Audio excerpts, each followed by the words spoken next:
Voting 26 मार्च को होगी मतगणना। कानपुर में मुरली मनोहर जोशी समेत 3 प्रत्याशियों को चुनाव आयोग का नोटिस, आचार संहिता उल्लंघन मामले में 48 घंटों में जवाब देने को कहा।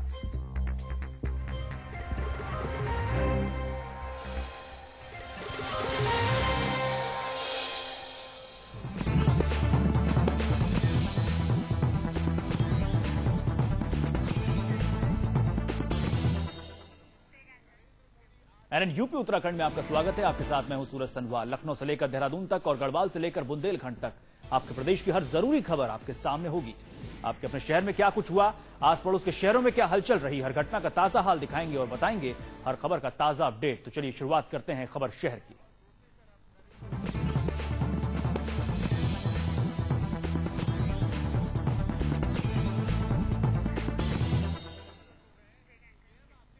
शुरुआत करते हैं आगरा से। ताजनगरी प्यासी है। आगरा में पानी की समस्या से गुस्साए लोगों ने हाईवे को जाम कर दिया। हजारों महिलाओं का सैलाब आज आगरा कानपुर हाईवे पर उमड़ पड़ा। शहर के एतमौदौला इलाके में पानी की समस्या काफी वक्त से चल रही है, इसलिए इस इलाके में जल संकट की वजह से लोग पानी खरीदने के लिए मजबूर थे, लेकिन प्रशासन ने पानी संकट भी दूर नहीं किया और पानी सप्लाई करने वालों के खिलाफ कार्रवाई कर दी। दरअसल पुलिस प्रशासन का मानना है कि टैंकरों की वजह से आए दिन हाईवे पर हादसे होते रहते हैं, इसलिए टैंकरों की आवाजाही रोक दी गई। इस बात पर आगरा के लोगों का गुस्सा भड़क गया। तुमने क्या परेशान है? पानी की हड़ताल की वजह से हम लोग बहुत परेशान हैं। टैंकर पानी लेके आते थे, क्या क्यों नहीं है? टैंकर पानी लेके आते क्यों नहीं आते? टैंकर वाले को आने नहीं दे रहे पुलिस वाला। अब तक क्यों नहीं आने दे रहे? वो चाह रही है पैसा दो, वो कह रहे 10,000 दो। तुम्हारी समस्या तो आगरा के एतमौदौला इलाके में पानी का संकट है और अब लोग भी इसके खिलाफ हल्ला बोल रहे हैं। सीधे रुख करते हैं आगरा का। संवाददाता विनीत दुबे हमारे साथ जुड़ रहे हैं। विनीत, हैरानी की बात यह है, ये मार्च का महीना है और इस वक्त पानी का संकट है। अंदाजा लगाया जा सकता है कि आगे गर्मियों में क्या हाल होगा? देखिए सूरज, मैं पूरे माजरे को जरा संक्षेप में आपको समझाना चाहूंगा। ये पानी की समस्या कोई आजकल की नहीं है, बरसों से यहाँ पानी की समस्या बनी हुई है। ताज नगरी में अगर हम बात करें तो इस समय कोई सा ऐसा क्षेत्र नहीं होगा जहाँ प्रॉपर तरीके से पानी आता हो। जगह जगह पानी की क्राइसिस है। अगर थोड़ा बहुत पानी मिलता है तो गंदा पानी मिलता है। जिस जगह की ये बात है वो प्रकाश नगर क्षेत्र थाना एतमौदौला में आता है। प्रकाश नगर में अगर हम बात करें तो लगातार प्रकाश नगर के अलावा जो टेढ़ी बगिया क्षेत्र है, जो इस्लाम नगर है, वहां पर लोग पानी के टैंकरों से खरीद कर पानी पीते हैं, क्योंकि वहां पर जो जल निगम का पानी, जो संस्थान का पानी, वो पहुंचता ही नहीं है। और अभी कुछ दिनों से क्या लगातार जो टैंकर वहां आते थे उनसे जो दुर्घटनाएं हो रही थी, इस वजह से आगरा प्रशासन ने, पुलिस प्रशासन ने इन टैंकरों को रोक दिया और पिछले 10 दिनों से वहां पे किसी भी टैंकर को आने नहीं दिया जा रहा। और 10 दिन से जब पानी के टैंकर पहुंचे ही नहीं तो लोगों को पानी नहीं मिला। जाहिर सी बात है, नलों में पानी आता नहीं था, वो सिर्फ पानी के टैंकरों से खरीदते थे। और उसका मुद्दा जो उनका गुस्सा था, जो आवेश था, जब पानी उनको एक एक बूंद के लिए तरस गए तो वो आज हाईवे पर फूट गया। आगरा कानपुर हाईवे पर वो आए और उन्होंने जाम लगा दिया। उनकी यही मांग थी कि या तो सरकार पानी दे, अगर पानी वो आगरा प्रशासन नहीं दे पा रहा है तो इन टैंकरों को चालू रखे। लेकिन उनका आरोप यह भी है कि पुलिस प्रशासन जो टैंकरों को बंद कर रहा है, जो इनको रोक रहा है, जो लोग चला रहे हैं, तो उन पर कहीं ना कहीं पुलिस उनसे वसूली करना चाहती है कि एक तरफ ये जिम्मेदारी प्रशासन की बनती है कि लोगों की जो समस्या है उसका समाधान किया जाए, ना कि जो टैंकर चल रहे हैं जिनसे लोगों को पानी मिल रहा है उनको ही बंद कर दिया जाए। फिलहाल आज के इस हंगामे के बाद और इस प्रदर्शन के बाद जो विभाग के अधिकारी हैं वो क्या कह रहे हैं? क्या अभी कुछ और वक्त लगेगा पानी की जो समस्या है उसको दूर करने में? देखिए पानी की समस्या यहाँ बरसों से है। मैं आपको पहले भी बता चुका हूँ कि पानी की समस्या आजकल में इसको सही नहीं किया जा सकता। पिछले अगर हम 7-8 सालों की बात करें तो जो टेढ़ी बगिया के जो लोग हैं, इस्लाम नगर के लोग हैं, वो पानी खरीद कर पी रहे हैं। उनका गुस्सा जायज है, वो अपनी जगह। आज 2 घंटे तक उन्होंने जो हो हल्ला किया, प्रशासनिक अधिकारियों से हमारी बात हुई तो उनका यही कहना था कि फिलहाल इनके गुस्से को देखते हुए, इनकी बात को रखते हुए उन्हें आश्वासन दिया गया कि पानी के टैंकरों को दोबारा से चालू कराया जाएगा। लेकिन प्रशासन जहां एक तरफ से ये तर्क देता है कि उनका यह कहना है कि इन टैंकरों के जो चालक हैं वो बड़ी स्पीड में इन टैंकरों को चलाते हैं, जिससे लगातार दुर्घटनाएं हो रही हैं, कई लोगों की मौत भी हो चुकी है। प्रशासन का एक तरफ ये कहना है, दूसरी तरफ जो स्थानीय जनता है उसका कहना है कि वसूली के लिए ये सब किया जा रहा है। लेकिन इस समय लोगों की बस यही मांग है कि पानी के टैंकरों को चलाया जाए ताकि उन्हें प्रॉपर पानी मिल सके जहां से वो अब तक पीते चले आए हैं। वरना वो दूर नहीं है कि चुनाव भी नजदीक है, अगर टैंकर चालू नहीं हुए तो वो चुनाव भी नजदीक हैं और जैसा कि आप बता रहे हैं कि आगरा में जो पानी की समस्या है ये काफी लंबे वक्त से है। ये आज और कल की परेशानी नहीं है, बल्कि काफी लंबे वक्त से लोग जल के संकट का सामना कर रहे हैं। तो ऐसे में क्या लगता है कि क्या इस चुनावी माहौल में जो पानी की समस्या है ये एक बहुत बड़ा मुद्दा होगी और जनप्रतिनिधियों को इस बारे में भी कोई आश्वासन देना होगा जनता को?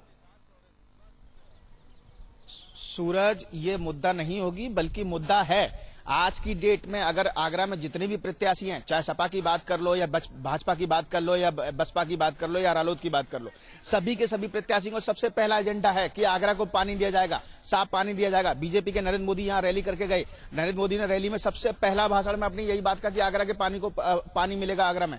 लेकिन सभी अभी पिछले सांसद जो भाजपा की बात करें, रामशंकर कठरिया इतने सालों से यहां पर हैं, लगातार वो आंदोलन जरूर किया, धरना प्रदर्शन किया, लेकिन सिर्फ फोटो खिंचवाई, अखबार में उनकी फोटो आई, लेकिन पानी की समस्या आज तक कोई नहीं। करोड़ों रुपए आज तक पानी को मिल चुका है। कहां गया? तो करोड़ों रुपए कहां यहां पर खत्म हुआ? खर्च किए जा चुके हैं, लेकिन लोगों की परेशानी दूर नहीं हुई। लोग जल के संकट का सामना कर रहे हैं और दावे भी जनप्रतिनिधियों की तरफ से किए जाते रहे हैं, चाहे वो भाजपा के नेता रहे हो, चाहे कांग्रेस के या सपा या बीएसपी के। बहरहाल बहुत बहुत शुक्रिया इस तमाम जानकारी के लिए। इधर कानपुर में बीजेपी कार्यकर्ताओं का उत्साह पार्टी प्रत्याशी डॉक्टर मुरली मनोहर जोशी को भारी पड़ गया है। चुनाव आयोग ने आचार संहिता उल्लंघन के मामले में मुरली मनोहर जोशी को नोटिस भेज दिया है। कानपुर में जोशी के आने पर लंबे काफिले के चलते जाजमऊ गंगा पुल पर घंटों जाम लग गया। काफिले में गाड़ियों की संख्या के आधार पर प्रशासन इसे आचार संहिता का उल्लंघन मान रहा है। वहीं आम आदमी पार्टी के प्रत्याशी महमूद रहमानी और एसपी प्रत्याशी सुरेंद्र मोहन अग्रवाल को भी चुनाव आयोग ने नोटिस जारी कर दिया है। आयोग ने तीनों ही प्रत्याशियों को 48 घंटों में जवाब देने को कहा है।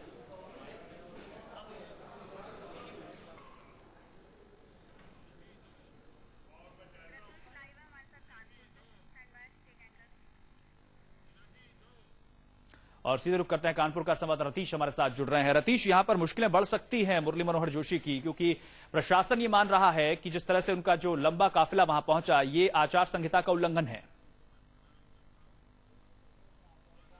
जी बिल्कुल, साफ तौर पर देखिए, शुक्रवार को बीजेपी के कद्दावर नेता वरिष्ठ नेता मुरली मनोहर जोशी आते हैं। उनके स्वागत में स्थानीय कार्यकर्ता पहुंचते हैं गंगा पुल पर जाजमऊ में, और सैकड़ों वाहन लेकर के, सैकड़ों चारपहिया वाहन लेकर के वहां पहुंचते हैं। जिला प्रशासन का कहना है कि उन्होंने बीजेपी की स्थानीय यूनिट ने जनसभा की केवल इजाजत ली थी, लेकिन रोड शो किया गया, काफिला दौड़ाया गया सड़कों पर। आम लोग प्रभावित होते हैं, आम लोग जाम से जूझते हैं, कई घंटे जूझना पड़ता है आम लोगों को, और इसके चलते ये सीधे तौर पर जिला प्रशासन कह रहा है कि आचार संहिता का उल्लंघन है, और इसके लिए मुरली मनोहर जोशी को और कानपुर के जो जिला अध्यक्ष हैं सुरेंद्र मैथानी बीजेपी के, उनको भी नोटिस दिया गया है। जी बिल्कुल, नोटिस जारी किया गया है। इस नोटिस का जवाब कब तक देना है ये भी आपसे जानना चाहेंगे। और इधर ये भी कहा जा रहा है कि जो आपके यहाँ पर नेता हैं उन्होंने भी इसे मुद्दा बना लिया है। ऐसा लगता है कि शायद ये यहां पर पूरी कोशिश रहेगी आप नेताओं की कि बताने की कि एक बीजेपी के वरिष्ठ नेता ही चुनाव आचार संहिता का उल्लंघन कर रहे हैं।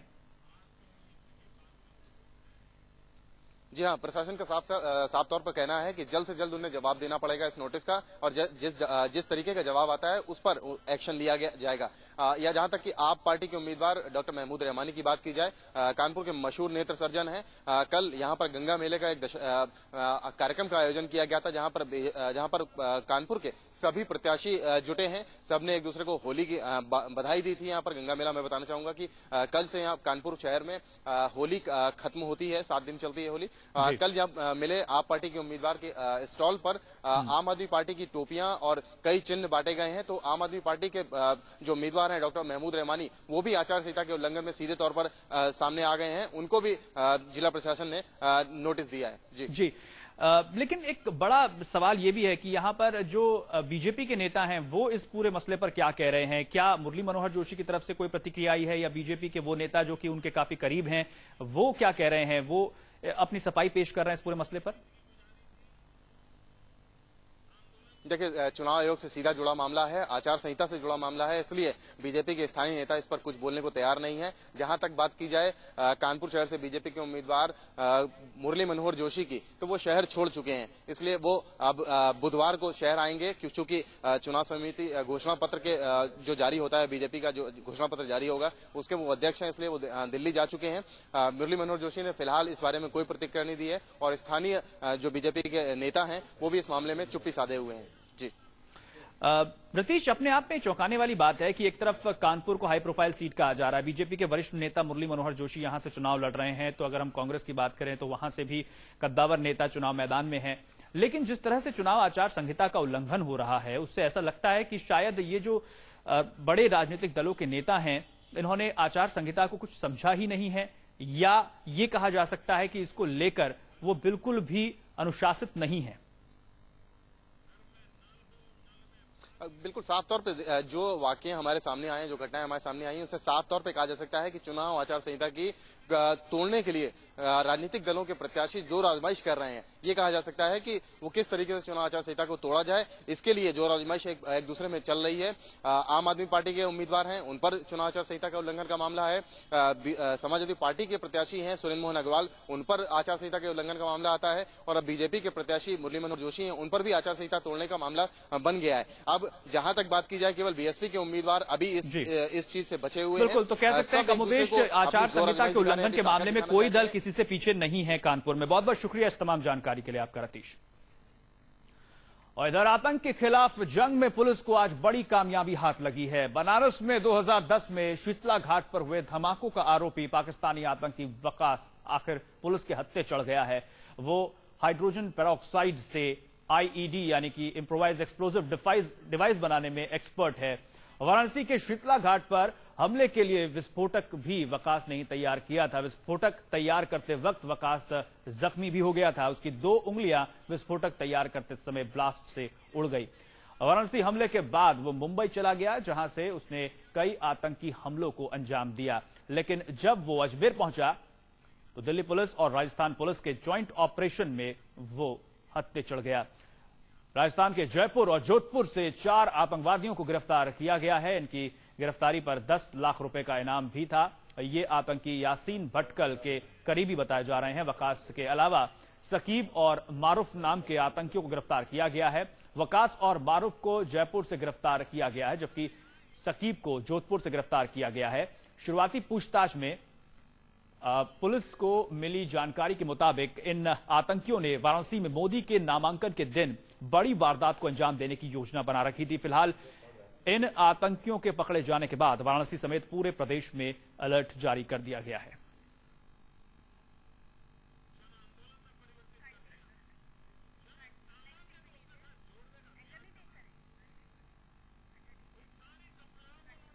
इधर केंद्रीय गृह मंत्री सुशील कुमार शिंदे ने कहा कि वकास का पकड़ा जाना खुफिया विभाग की एक बड़ी सफलता है।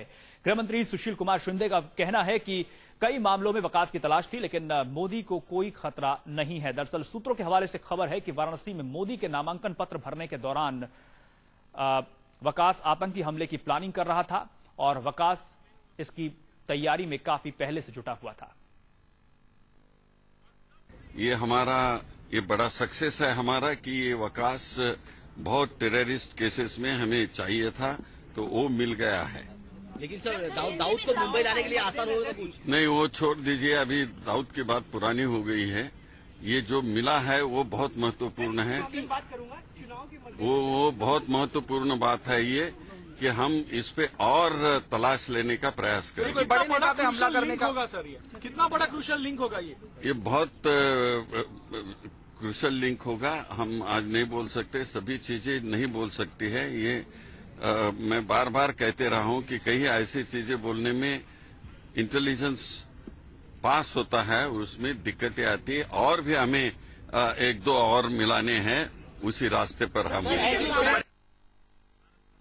बिहार के बाद, बिहार इंसिडेंट्स के बाद मोदी जी को मैंने खुद उसका अपग्रेड किया है इंसिडेंट से। मोदी को कोई डर नहीं है। तो गृहमंत्री सुशील कुमार शिंदे का कहना है कि ये एक बहुत बड़ी कामयाबी है खुफिया विभाग की। हालांकि कुछ एक ऐसी जानकारियां हैं जो उन्होंने शेयर नहीं की।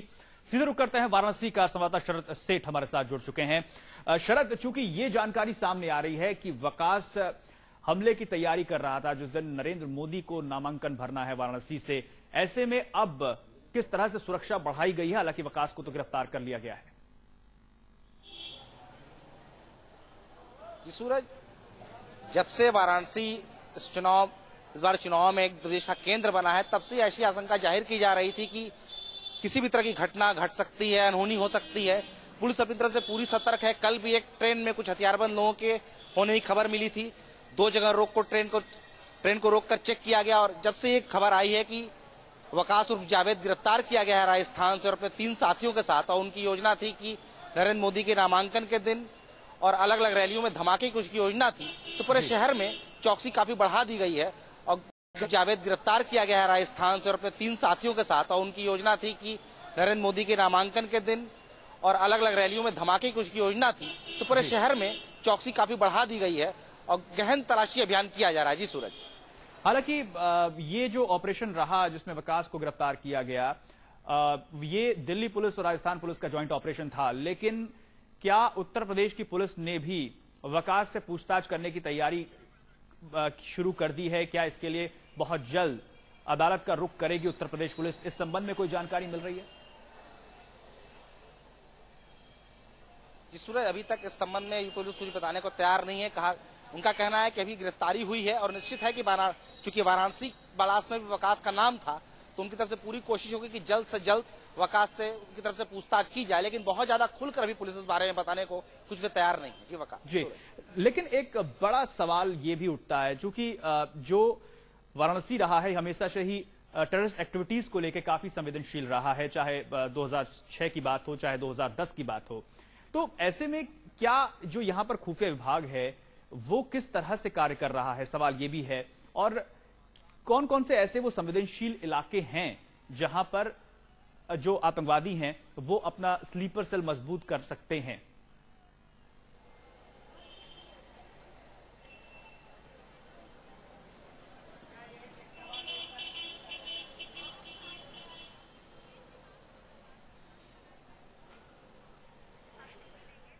लगता है शरद तक हमारी आवाज नहीं पहुंच रही है।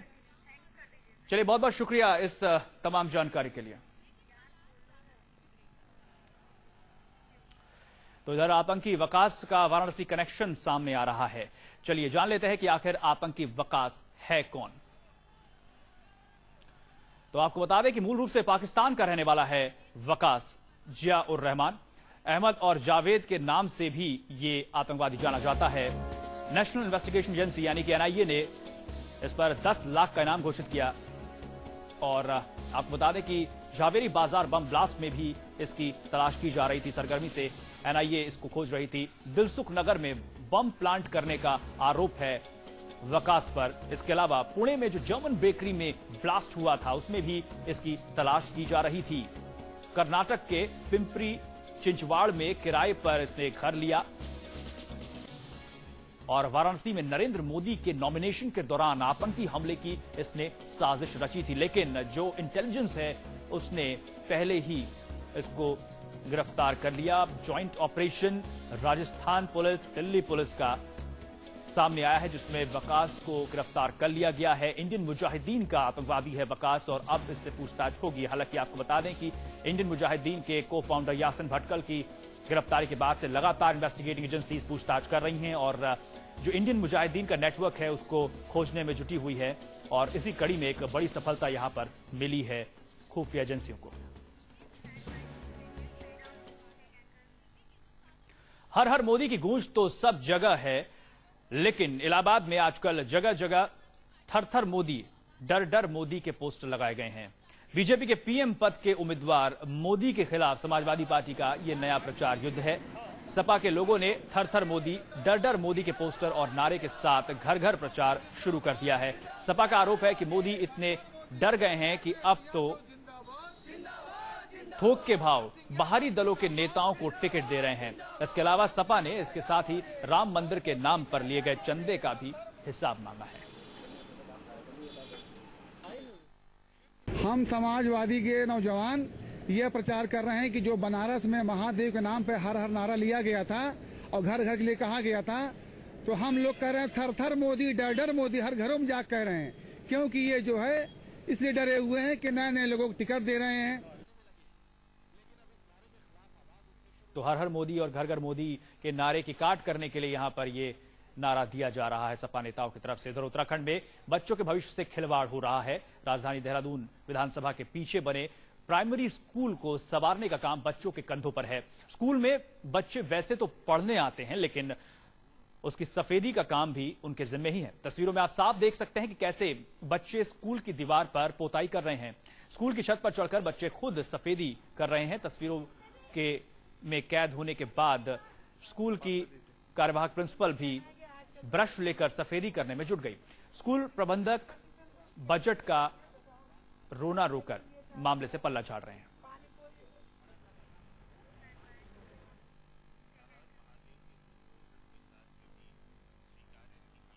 सर्व शिक्षा अभियान का मकसद है कि सब पढ़ें और सब बढ़ें, लेकिन ज्ञान का दीप जलाने वाला ये अभियान अधिकारियों की लापरवाही की वजह से दम तोड़ता नजर आ रहा है। बस्ती में भी कुछ ऐसा ही हो रहा है। बोरों के इन बंडलों में कारखानों का कबाड़ नहीं बल्कि हिंदुस्तान के नौनिहालों का भविष्य भरा गया है, वो भी ठूस ठूस कर। देश के हुक्मरान कहते हैं कि पढ़ेगा इंडिया तभी तो बढ़ेगा इंडिया, लेकिन सवाल ये उठता है कि इंडिया पढ़ेगा कैसे, क्योंकि क ख ग सिखाने वाली किताबें रद्दी का रूप ले चुकी हैं। इन किताबों को लाया गया था बस्ती के साऊ घाट के करीब 2.5 लाख लोगों को निरक्षर से साक्षर बनाने के लिए, लेकिन जिम्मेदार अफसरान अपनी जिम्मेदारी को ही भूल गए। 519 निरक्षर हैं जिनके लिए किताबें आई हैं। इनमें से लगभग 2500 किताबें ब्लॉक साऊ घाट में जो उसमें स्थित लगभग 74 ग्राम लोक शिक्षा केंद्र हैं उस पर ये जानी थी, लेकिन ये वहाँ जाकर के कुछ जानकारी मेरी आया है आज ही कि इन किताबें कुछ खराब हो गई हैं बरसात के कारण, और लगभग 8 महीने पूरी किताबें आई भी थी, तो इसका डिस्ट्रीब्यूशन प्रॉपर्ली नहीं कर पाए ये लोग। शिकायत पर सजग हुए साहब जी कार्रवाई की बात कर रहे हैं, लेकिन ज्ञान का दीप जलाने वाली इन किताबों ने अंधेरे में अपना अस्तित्व क्यों खो दिया, इसका जवाब साहब के पास भी नहीं है। वहाँ के ब्लॉक कोऑर्डिनेटर हैं साक्षर भारत योजना के अंतर्गत सुनीता सिंह, और इसमें ये तो प्रथम दृष्टया दोषी है ही हैं, क्योंकि पूरा मामला इनके संज्ञान में है। इसके साथ ही साथ वहाँ के खंड शिक्षा अधिकारी श्री राम सी एस वर्मा भी, उनसे भी वार्ता की गई है। अपनी तकदीरों की बदहाल तस्वीरों को देखकर परेशान मत होइए। पढ़ने का अधिकार छिन गया तो क्या हुआ, खाने का अधिकार तो सरकार आपको दे ही रही है। मिड डे मील खाइए और माननीयों के गुण गाइए। NNUP उत्तराखंड के लिए बस्ती से कासिफ की रिपोर्ट।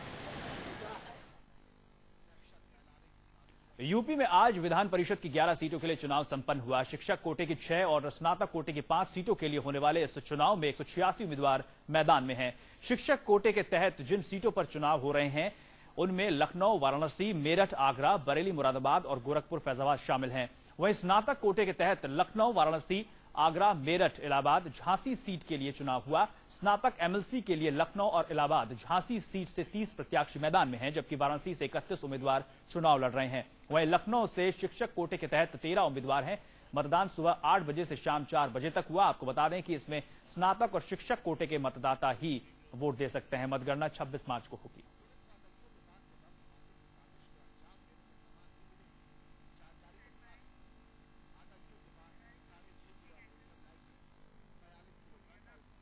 मुरादाबाद में एक अज्ञात शख्स की हत्या से सनसनी फैल गई। युवक की चाकू से गोद कर हत्या की गई और फिर शव को रेलवे ट्रैक पर फेंक दिया गया। मृतक के सीने और पेट पर हत्यारों ने 50 से ज्यादा वार किए, जबकि पुलिस इस मामले को हादसा बता रही है। वहीं अभी मृतक की पहचान नहीं हो पाई है।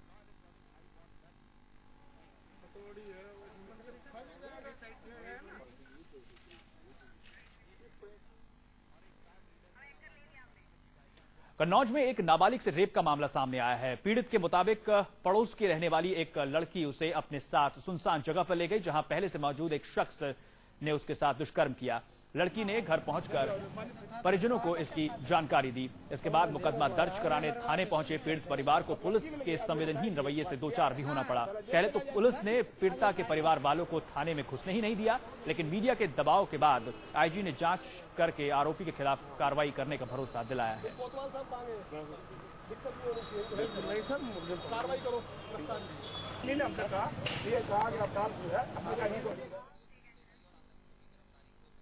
चमोली में पुलिस ने नाबालिग छात्रा के अपहरण का मामला सुलझा लिया है। पुलिस ने छात्रा को अलीगढ़ से बरामद कर लिया है, साथ ही नामजद आरोपी को भी गिरफ्तार कर लिया है। वहीं छात्रा ने किडनैपर पर रेप का आरोप लगाया है। 8 मार्च को छात्रा का उस वक्त अपहरण हुआ था जब वो घर से स्कूल के लिए निकली थी।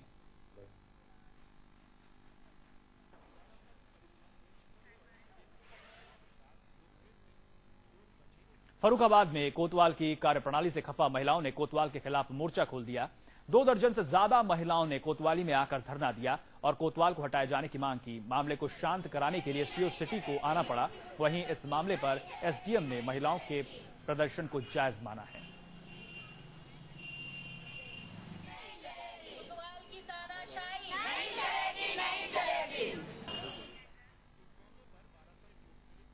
देहरादून में झंडा मेला में सप्तमी को शहर की परिक्रमा की जाती है। ये परंपरा 1676 से चली आ रही है। बताया जाता है कि जब गुरु राम राय दरबार साहिब के दर्शन करने आए थे तो उन्होंने दून वासियों से मिलाप किया था। तभी से परिक्रमा की यह परंपरा चल रही है। शहर में देश विदेश से लाखों लोग पहुंच रहे हैं।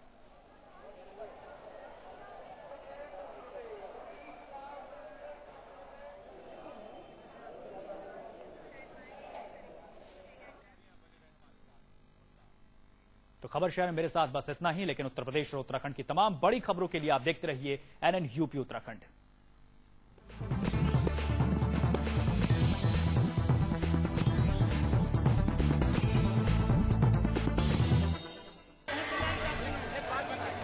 अंग्रेजों को लड़का